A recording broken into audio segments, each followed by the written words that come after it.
Hi viewers, welcome to our channel Flavors of India. இன்னைக்கு நாம காரா பூந்தி வச்சிட்டு ஒரு சாட் எப்படி செய்யறதுங்கறத பார்க்கலாம். முதல்ல அதுக்கு தேவையான பொருள் என்னன்னு பார்க்க போறோம். ஒரு கப் காரா பூந்தி எடுத்து வச்சிருக்கேன். இதுல கடலைக்காவும் இருக்கு. ஒரு கப் காரா பூந்தி, அரை தக்காளி, பாதி தக்காளி நறுக்கி வச்சிருக்கேன். அதே போல பாதி வெங்காயம், சிறிதளவு கொத்தமல்லி, துருவிய கேரட் ஒரு 1.5 ஸ்பூன் எடுத்துருக்கிறேன். ஒரு 2 டிராப் லெமன் விட போகிறேன். அதனால் ½ லெமன் இங்கே வச்சுருக்கிறேன். ஆனால் 2 டிராப் தான் இதுலேருந்து நான் எடுத்துக்க போகிறேன். ஒரு பிஞ்சு சால்ட்டு, ஒரு பிஞ்சு பெப்பர் பவுடரு, ஒரு பிஞ்சு சாட் மசாலா. இது சாஸு, க்ரீன் சில்லி சாஸு ஒரு 1/4 டீஸ்பூனு எடுத்து வச்சுருக்கிறேன். ஸோ இவ்வளோ தான் இதுக்கு தேவையான பொருள். இப்போ நம்ம இதை வச்சுட்டு எப்படி சாட் பண்ணுறதுங்கிறத பார்க்கணும். இப்போ முதல்ல நம்ம இதில் வெங்காயம், தக்காளி, கொத்தமல்லி, துருவிய கேரட்டு,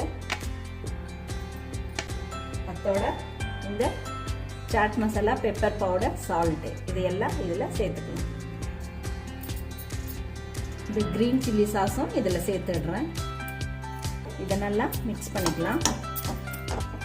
இதோட 2 டிராப்பு லெமன் ஜூஸ் விடுறேன். ஒரு 2 டிராப் விட்டால் போதும். நல்லா மிக்ஸ் பண்ணிட்டு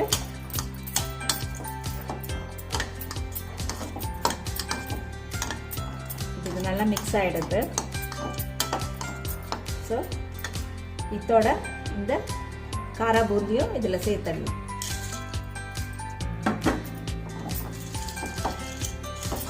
சேர்த்துட்டு இதை நல்லா கலந்துடணும்.